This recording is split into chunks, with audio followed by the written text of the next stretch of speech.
हमारे घर में अपराजिता के प्लांट पे ढेरों फूल निकलते हैं, लेकिन ये फूल की वैल्यू हमें नहीं पता होती है। आज मैं आपको इसी को बताने के लिए ये टॉपिक दे रहा हूँ।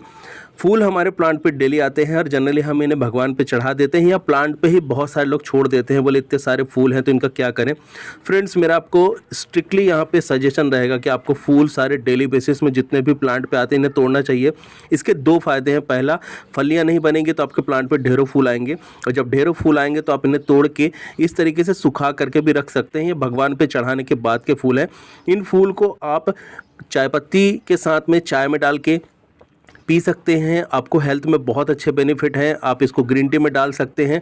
फ्रेंड्स, अगर मैं इसके प्राइस की बात करूं, जब ऑनलाइन आप इसे परचेस करेंगे तो करीब 25 ग्राम ये 400 रुपये के आसपास में मिलता है, और अगर 1 केजी की बात करें तो करीब 13,000 रुपये किलो के आसपास में आपको मिलेगा। बहुत ही महंगा है ये और बहुत ही ज़्यादा यूज़फुल और फ्री में हमें मिल रहा है।